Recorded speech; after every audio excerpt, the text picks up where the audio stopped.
Hello everyone, welcome to Easy Learning YouTube channel.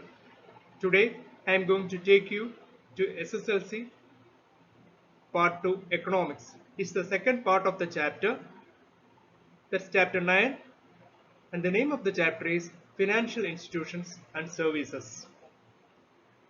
If you have not yet subscribed to my channel, please subscribe and press the bell icon.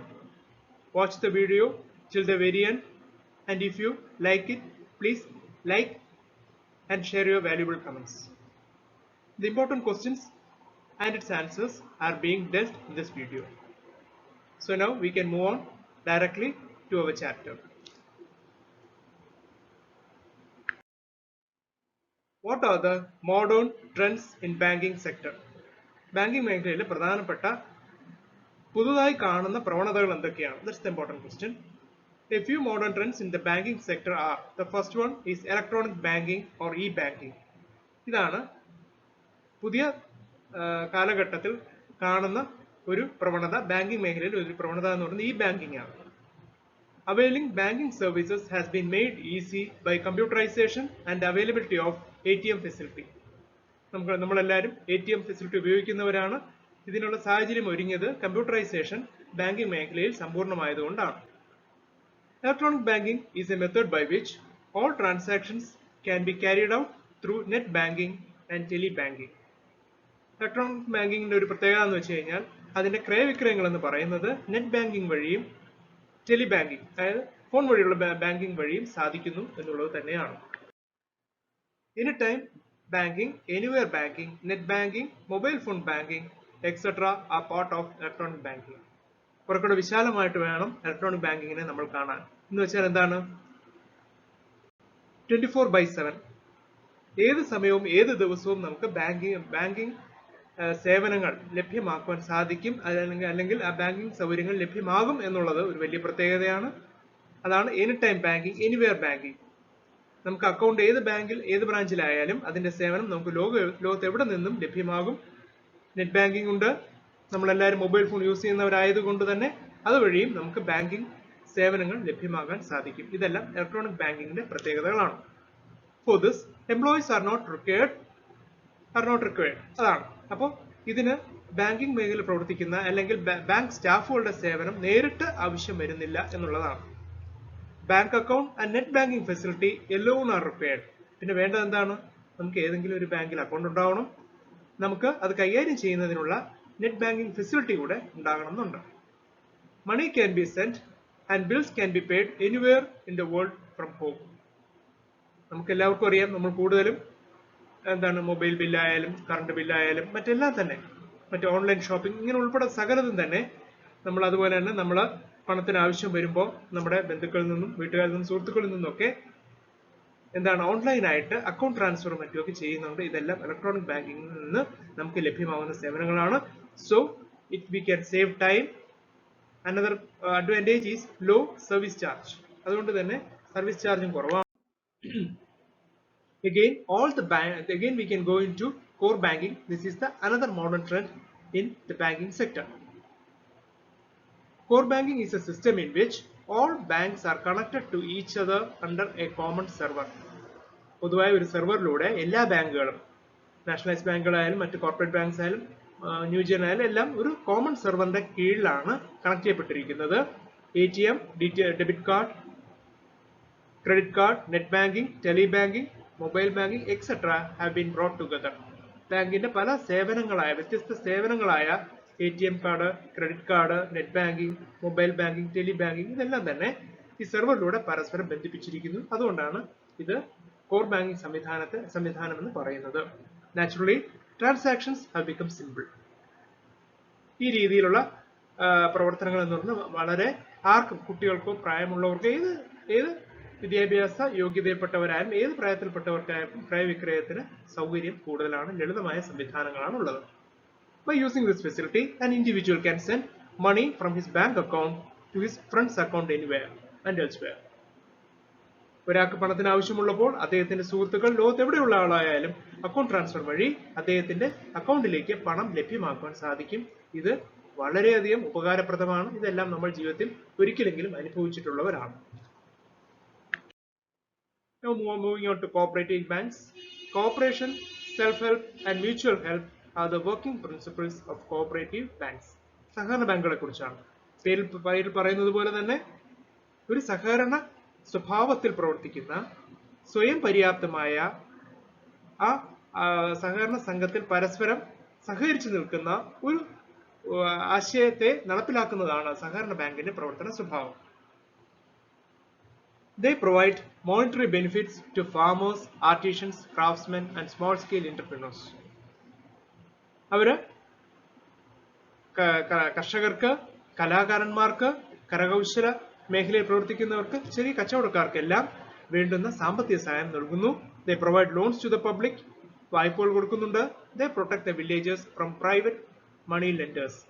നാട്ടിൽ എന്താണ് നമ്മൾ സാധാരണ ഭാഷയിൽ പറഞ്ഞ blade കമ്പനിയൊക്കെ നടത്തുന്നു പറയുന്ന അവരുടെ വലിയ എന്താ പറയണ നമുക്ക് താങ്ങാൻ കഴിയാത്ത വിധത്തിലുള്ള പലിശയുടേതായ ഒരു സാഹചര്യത്തിൽ നിന്ന് ഗവൺമെന്റ് അംഗീകൃത പലിശ മാത്രം ഈടാക്കിക്കൊണ്ട് ലോൺ അവൈൽ ചെയ്യുന്ന ഒരു സംവിധാനം സഹകരണ ബാങ്കുകളുടെ ഭാഗത്തു നിന്നുണ്ട്.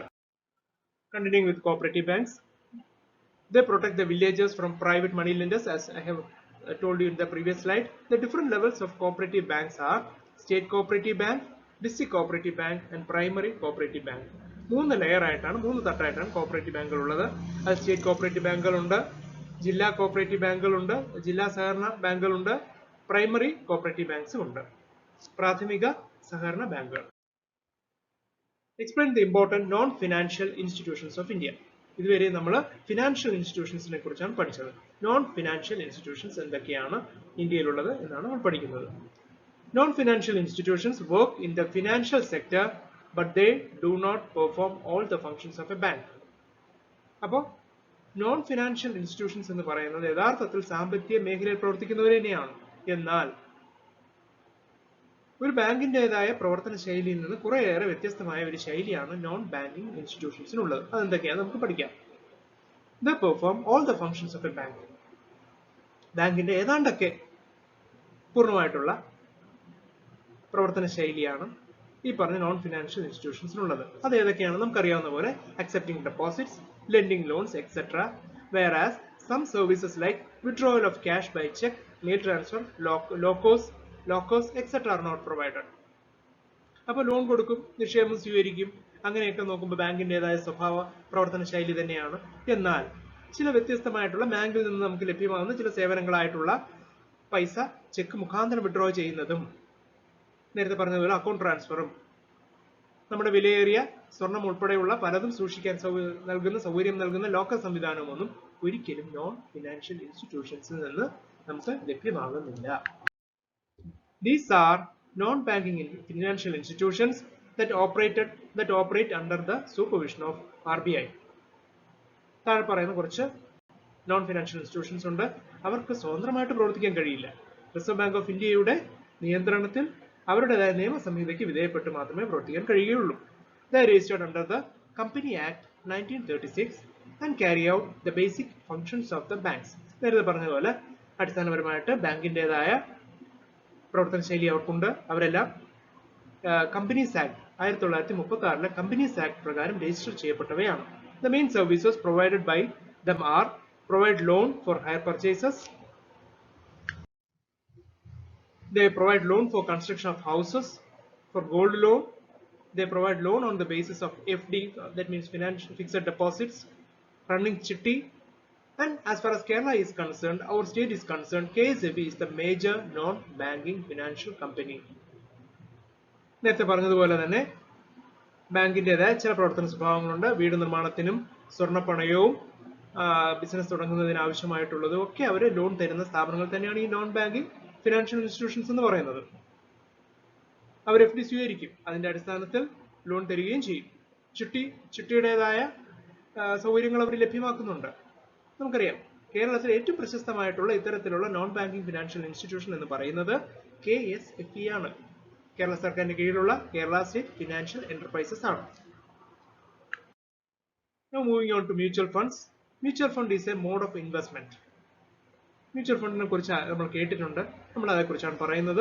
It's a mode of investment. ഒരു പ്രത്യേക തരത്തിലുള്ള ഒരു നിക്ഷേപമാണ്, ബാങ്കിൽ നിക്ഷേപിക്കുന്നതിൽ നിന്ന് വ്യത്യസ്തമാണ്. അതെന്താണെന്നുള്ളത് നമുക്ക് താഴെയുള്ള സെൻസിൽ നിന്ന് പഠിക്കാം. Common man is not always able to invest in the share market directly. ഒരു സാധാരണക്കാരൻ നേരിട്ട് ഷെയർ മാർക്കറ്റിൽ അവന്റെ പണം നിക്ഷേപിക്കാൻ അവന് കഴിയുന്നില്ല. This limitation can be overcome through mutual fund. അതിനുള്ള ഒരു ആൾട്ടർനേറ്റീവ് ആണ്, അതിനുള്ള ഒരു പരിഹാരമാണ് മ്യൂച്വൽ ഫണ്ട്സ് എന്ന് പറയുന്നത്.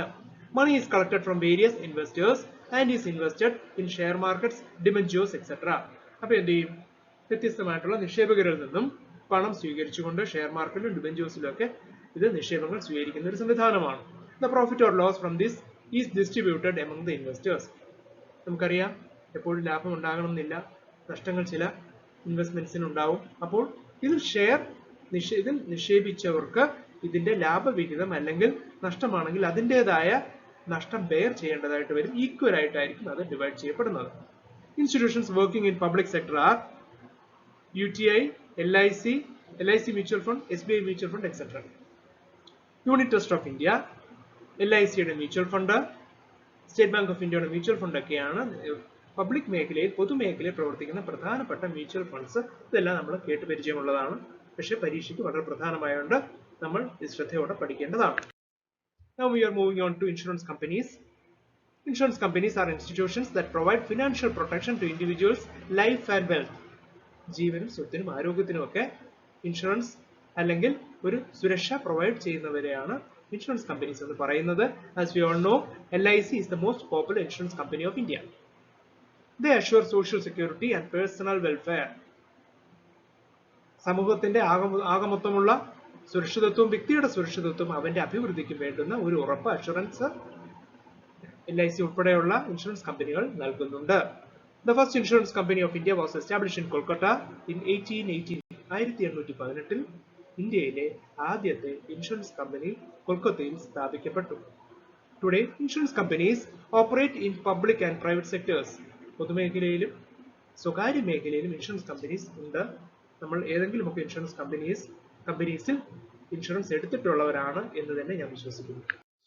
Now, continuing with insurance companies, non-life insurance companies that protect individuals from loss due to accidents, natural calamities, etc. also operate in India. Life insurance മേഖലയിൽ മാത്രമല്ല, മറിച്ച് ആരോഗ്യ, അതായത് ഹെൽത്ത് ഇൻഷുറൻസും ജനറൽ ഇൻഷുറൻസ് പോലുള്ളതും എന്താണ്, നമുക്ക് ജനങ്ങൾക്ക് പലവിധ സുരക്ഷിതത്വം ഉറപ്പുവരുത്തുന്നു എന്ന് നമ്മൾ മനസ്സിലാക്കണം. The general insurance company and 4 related companies are the non-life insurance companies operating in the public sector. General insurance കമ്പനിയെ കൂടാതെ വേറെ 4 കമ്പനികളും ഇൻഷുറൻസ് കമ്പനികളും പൊതുമേഖലയിൽ പ്രവർത്തിക്കുന്ന നോൺ ലൈഫ് ഇൻഷുറൻസ് കമ്പനികളാണ്. Microfinance is another important topic. It makes use of the individual potential for group development. അത് വ്യക്തികളുടെ potential ഉപയോഗിച്ചുകൊണ്ട് ഒരു ഗ്രൂപ്പായിട്ട്, ഒരു ചെറിയ വിഭാഗം ജനങ്ങളുടെയാണ്, അതിന്റെ പുരോഗതിക്ക് വേണ്ടി ശ്രമിക്കുന്നുണ്ട്. They provide loans to members in need. പണത്തിന് ആവശ്യം വരുമ്പോൾ അതിന്റെ മെമ്പേഴ്സിന് വേണ്ടുന്ന സാമ്പത്തിക സഹായം ചെയ്യുന്നുണ്ട്. They start small scale entrepreneurs. Men and women form small groups not exceeding 20 members. 20 മെമ്പേഴ്സിലധികം വരാത്ത ചെറു ഗ്രൂപ്പുകളാണ് മൈക്രോ ഫിനാൻസ് എന്ന് പറയുന്നത്. They collect amount from its members and invest the same for the working capital of this group. ഇതിന്റെ പ്രവർത്തന മൂലധനം എന്ന് പറയുന്നത് യഥാർത്ഥത്തിൽ അതിന്റെ മെമ്പേഴ്സ്, 20-ൽ അധികം വരാത്ത മെമ്പേഴ്സിൽ നിന്ന് കളക്ട് ചെയ്യുന്ന എമൗണ്ട് തന്നെയാണ്.